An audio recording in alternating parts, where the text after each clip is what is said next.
अल बदायूनी लिखता है कि हल्दी घाटी के युद्ध में अकबर और हिंदुआ सूरज महाराणा प्रताप की सेनाएं आमने सामने थीं।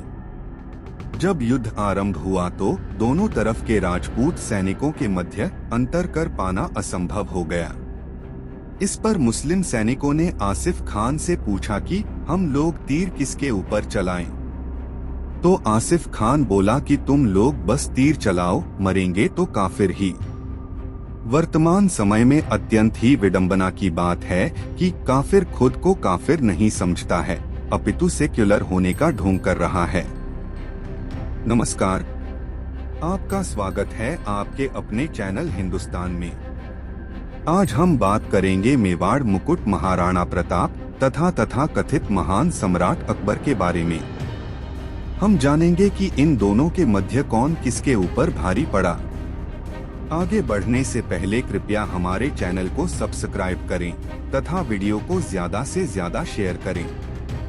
इस वीडियो में दी गई जानकारी उमेंद्र रत्नू जी के द्वारा लिखित पुस्तक महाराणा सहस्त्र वर्षों का धर्मयुद्ध से ली गई है। अगर आपने हमारी वीडियो अकबर शैतान या महान नहीं देखा है तो डिस्क्रिप्शन में दिए गए लिंक पर क्लिक करें और वीडियो जरूर देखें। महाराणा प्रताप के जीवन और कृतित्व को यदि कोई बात प्रमुखता से प्रभावित करती है तो वह है उनका अकबर से आजीवन संघर्ष। यह एक प्रकार की आनुवंशिक शत्रुता थी जो अकबर के दादा बाबर की प्रताप के पितामह राणा सांगा से और फिर अकबर की प्रताप से। दोनों के मध्य हुमायूं तथा उदय सिंह जैसे राजा भी थे जिनका इतिहास में कोई विशेष स्थान नहीं है। प्रताप और अकबर दोनों को राज्य अत्यंत ही विषम परिस्थितियों में मिला था। कर्नल टॉड के अनुसार प्रताप प्रायः दुखी होकर कहते थे कि अगर मेरे और दादोसा के बीच में दाजीराज सा ना होते तो किसी तुर्क की क्या सामर्थ्य जो राजस्थान को आदेश दे। उदय सिंह की मृत्यु के पश्चात मेवाड़ के राजा बनते समय प्रताप ने 4 प्रतिज्ञाएं ली थी जो मेवाड़ की लोक कथाएं बन गईं और मेवाड़ जैसे छोटे राज्यों को लड़ने के लिए तैयार किया। ये प्रतिज्ञाएं थीं, चित्तौड़ को पुनः प्राप्त करने तक सभी भोग विलास की वस्तुओं का उपयोग बंद किया जाए। सोने चांदी के थाल इत्यादि के स्थान पर पत्तों से बनी हुई थाली का उपयोग होगा। पत्ते और घास बिछाकर सोया जाएगा तथा युद्ध में बजने वाले नगाड़े राजसी सवारी के आगे के स्थान पर पीछे की ओर बजाए जाएंगे। उन्होंने मेवाड़ की विपरीत स्थिति और उसको सुधारने के लक्ष्य का सतत स्मरण रखने के लिए ऐसा किया। बार बार भेजे गए संधि प्रस्तावों से पता चलता है कि यह जो विशाल और शक्तिशाली मुगल साम्राज्य था वह कुछ इतिहासकारों की कपोल कल्पना मात्र है।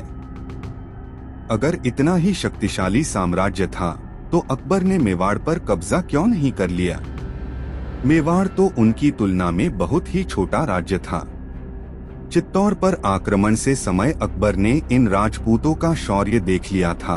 कम संख्या में होने के बाद भी राजपूतों ने किस तरह से मुगलों को गाजर मूली की तरह काटा था। सत्य तो यह है कि अकबर राजपूतों के शौर्य से डरता था। इन सब में सबसे प्रसिद्ध है अकबर का मान सिंह के हाथों भेजा गया संधि प्रस्ताव। जब मान सिंह संधि प्रस्ताव लेकर आए तो प्रताप ने खुद न जाकर अपने ज्येष्ठ पुत्र अमर सिंह को उनके साथ भोजन करने के लिए भेज दिया तथा कहलवा दिया कि उनके पेट में दर्द है। मान सिंह बात समझ गए और उन्होंने भीम सिंह से कहा कि मुझे पेट दर्द की एक अच्छी दवा पता है, यदि प्रताप वही चुनना चाहते हैं तो ठीक है। मैं सदैव मेवाड़ का हितैषी रहा हूँ, परंतु अब आपका कुसमय प्रारंभ हो गया है।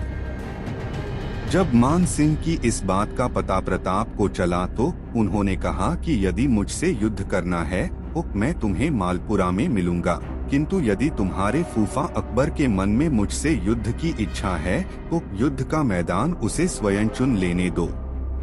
मान सिंह तथा भीम सिंह डोडिया के बीच हुआ वार्तालाप मेवाड़ के इतिहास में लिखित है तथा लोक कथाओं का अंग भी है। इस वार्तालाप के अंत में भीम सिंह कहते हैं, यदि मैं तुम्हारे हाथी के निकट पहुंचा तो तुम हाथी की नहीं मेरे भाले की सवारी करोगे। मेवाड़ तथा जयपुर के राजपूतों के मध्य यह वार्तालाप इतने कटु स्तर तक जा पहुंचा था कि प्रताप ने वह बर्तन भी फिकवा दिए जिसमें मान सिंह ने भोजन किया था, तथा जहां मान सिंह बैठे थे उस स्थान को गंगाजल से धुलवाया। अब हम बढ़ते हैं हल्दी घाटी की तरफ, जहां दोनों सेनाओं के मध्य युद्ध होना था। मेवाड़ की सेना दो भागों में आक्रमण करती थी। अग्रिम दस्ते को हराबल दस्ता कहा जाता था तथा पृष्ठ दस्ते को चंदावल दस्ता कहा जाता था। इस युद्ध का हिंदू जनमानस पर तथा राजस्थान के इतिहास पर प्रभाव पड़ना स्वाभाविक था। मैदान सज चुका था। महाराणा प्रताप की सेना मुगलों का विनाश करने के लिए तैयार थी। आगे की कहानी जानेंगे हम अगले भाग में। हम जानेंगे कि किसने किसको मात दी और हमें क्या झूठ पढ़ाया गया है। तब तक के लिए जुड़े रहें हमारे साथ। हमारे चैनल को अवश्य सब्सक्राइब करें। जय हिंद, जय भारत।